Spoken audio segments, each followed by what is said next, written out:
Welcome to the Cobra Pit.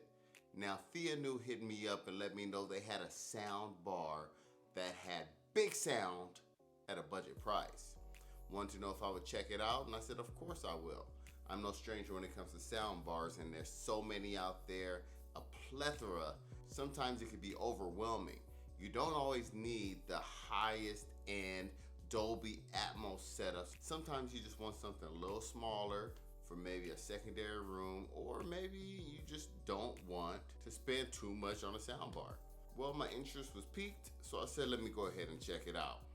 Now, the Pheanoo P27 is a 2.1 system, which means it comes with a subwoofer, and it's 120 watts of power, and that subwoofer is about 5.25 inches. Now, it comes in a nice gray box. It tells you that you will feel the sound with this system. Pulling it out, taking a look at the soundbar itself, very minimal branding. You have that P, but that's it.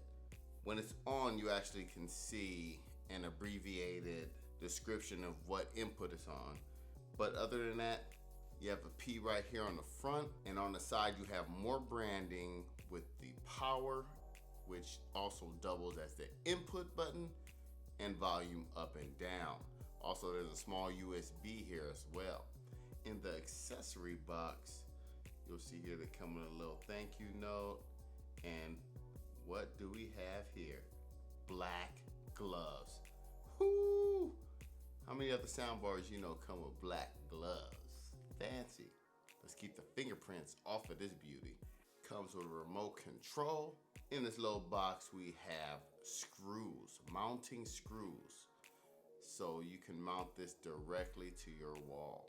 Comes with an optical cable.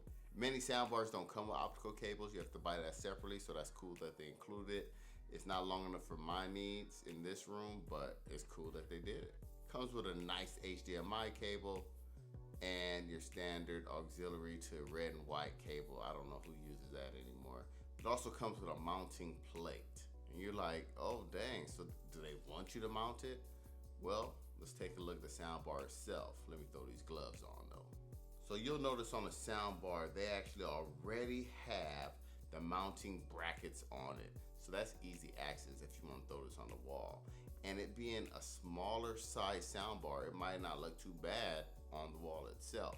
Towards the inputs, you have the subwoofer out, and you do see that there's a cord there, which is probably one of the biggest cons of this system. You have to keep it nearby.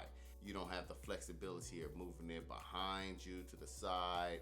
Whatever the reason may be, cosmetic or for the sound, you're stuck with it in the general area of the soundbar. It also has the auxiliary input, HDMI for ARC, and of course the optical input. Hooking it up is pretty straightforward and easy. The only problem I will say is, come on, you gave me mounting screws, but you can't give me batteries? It takes 2 AAA for the remote, and I had to search all over to find some. Yeah, that's kind of a bummer. But I tried my optical cable first, and the sound was good.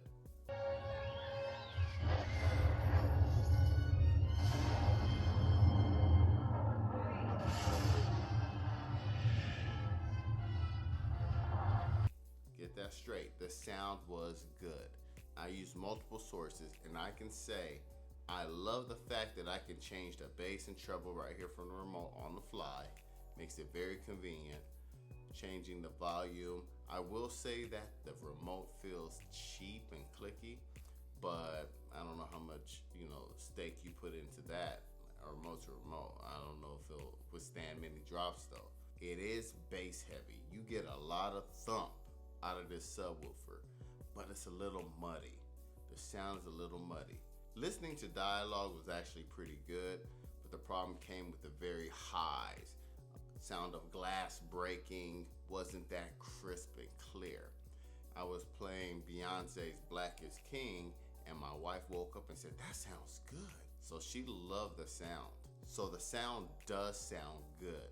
Now the question is, how good? So it's definitely not the best sounding soundbar by far, but in this price range, it's pretty good. And especially for a secondary TV or a smaller room, you get pretty good sound out of this. The mids are great, the bass is great, the highs are a little bit lacking. Now I switched up to ARC, put in my HDMI to see if the sound was different.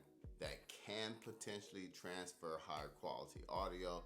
I put in my UHD Blu-ray, and the sound again was good. Nothing blew me away. Now, will you be happy with this? Yes, especially at that price point.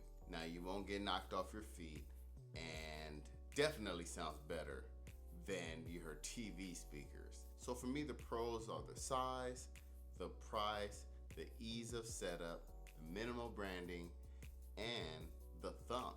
The sound quality is good. The cons are the wired subwoofer, not a big fan of that. The sound leaves a little bit to be desired, especially in the high range. The cheap remote, but typically I use a universal anyway, but something to be noted. And that's pretty much it. Once again, if you want to save some money and get nice sound that's definitely better than your TV speakers, then go for it. Hey, thanks for watching, and don't forget, Cobra told ya. All right, y'all.